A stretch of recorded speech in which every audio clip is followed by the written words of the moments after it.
Bonjour Rudy Marlois, nous sommes chez Enchères Store. Vous êtes un magasin eBay, donc un magasin physique eBay.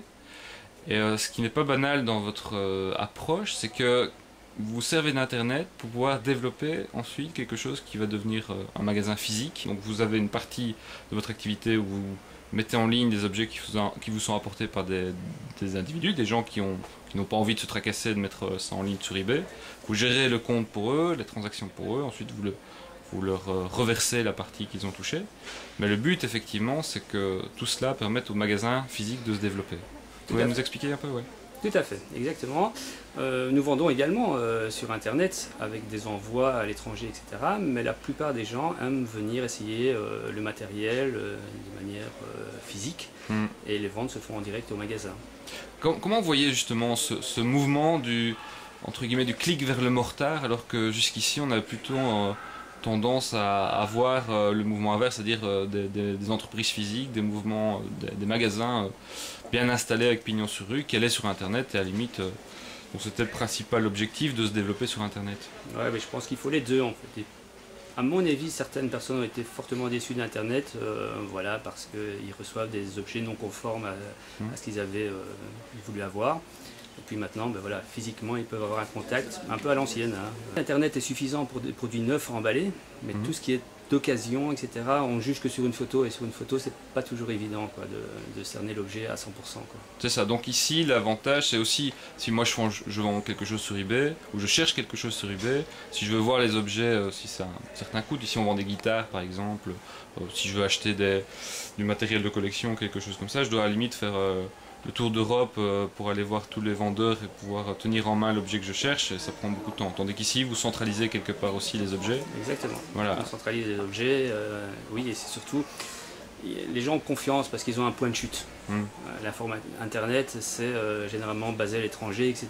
Quand il faut réclamer, quand il faut réexpédier, c'est très compliqué pour la plupart des personnes. Qu'est-ce qui fait aussi que eBay, par exemple, n'encourage pas davantage des gens comme vous, quelque part, dans le sens où ça permettrait peut-être aussi pour eux d'augmenter leur activité et de passer outre certaines craintes qu'ils peuvent avoir. J'ai pas l'impression qu'eBay vous a spécialement encouragé à faire ça. Non, mais ça se développe gentiment. Un peu partout en Europe, je vois que ça se développe. La Belgique est toujours un petit peu à la traîne pour ce genre d'activité. Quelle est la situation il y a déjà d'autres magasins, mais j'ai remarqué en fait que sur Bruxelles ou sur Anvers, par exemple, les entreprises se spécialisaient à chaque fois dans un domaine, que ce soit l'informatique, les objets d'art, etc.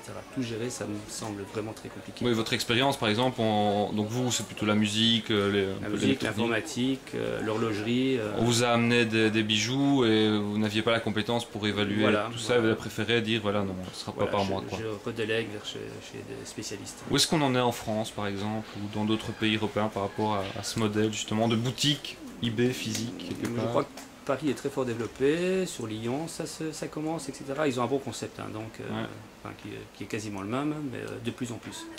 Les gens, voilà, par facilité, viennent dans ce genre d'endroit. Et puis ils savent que ça va être vendu via un canal qui est assez bon, style eBay. C'est ça, et donc, oui, il y a une certitude, est-ce que vous le garantissez qu'il y a vente, ou bien comment ça se passe? Non, mais c'est une bonne approche du prix au départ. Je pense que tout est vendable, mais tout est interne. Vous évaluez aussi avec les gens au départ? Oui, c'est comme un accord. Oui. C'est ça. Et vous gérez la transaction ensuite? Et on gère la transaction. Il m'arrive de refuser des biens parce que trop cher, ou je sais que ça ne va pas se vendre. C'est ça. Dans le principe.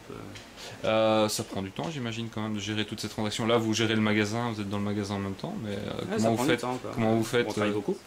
Vous êtes en Inde? Il y a des gens en Inde aussi qui suivent ça pour vous? Non, du tout, non. C'est ça. Vous gérez tout? On fait tout de A à Z. Tout en même temps. C'est pour ça qu'on s'est limité au nombre de produits qu'on prend. Comment vous voyez la suite? Est-ce que c'est l'ouverture d'autres magasins dans d'autres villes? Oui, mais ce serait facile de franchiser par exemple. C'est simplement, voilà, il y a une approche aussi de spécialité en fait pour valoriser les produits. Voilà, ça c'est un petit peu complexe, donc il faut aussi cette compétence. C'est ça. Voilà, je ne peux pas remplacer facilement par un vendeur. C'est pas de la vente directe, il faut une certaine expérience dans certains domaines. Donc peut-être encore une fois avec des produits bien spécifiques. C'est ça. Est-ce que votre objectif dans l'avenir, vous voyez quoi de devenir un vrai magasin de dépôt-vente, entre guillemets, spécialisé? Ça le devient déjà, quoi.